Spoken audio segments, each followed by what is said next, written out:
When we look at King Saul, the character of Saul, he's really one of the great tragic figures of ancient Jewish history. But again, we can learn a very powerful lesson from Saul and his weakness. Now let's understand, the Bible tends to be very critical, overcritical, as we mentioned before. It says that Saul was head and shoulders above anyone else. He was physically a great man, but he was also spiritually. He was a fantastic leader. But as we mentioned before, leading the Jewish people is the toughest job. Saul, anywhere else in the world, would have been one of the greatest kings, one of the greatest leaders of all time, probably way ahead of someone like Alexander the Great. But to lead the Jewish people, that takes a level of greatness that very few people are able to achieve successfully. And we understand what Saul's problem is from the very beginning.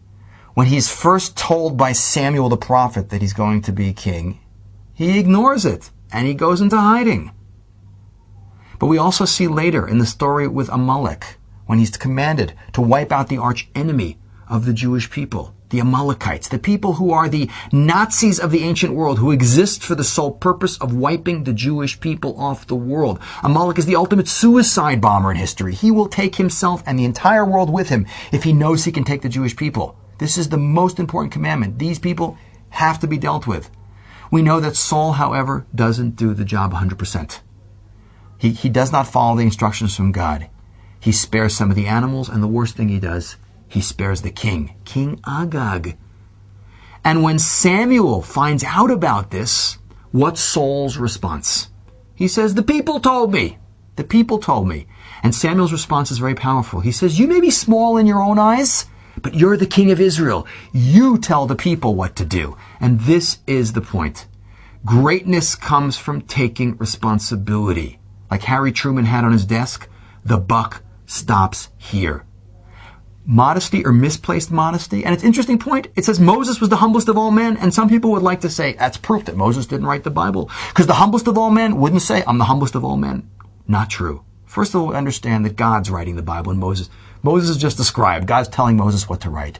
But true humility is absolute clear recognition of who you are. 100% honesty with yourself. Moses was the humblest of all men, and he would certainly be the first person in the world to say that.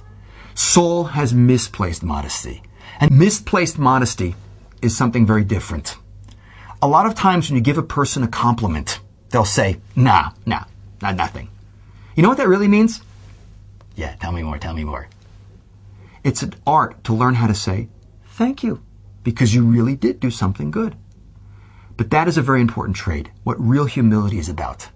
And we see that that's the small flaw, teeny, relatively speaking, that Saul has.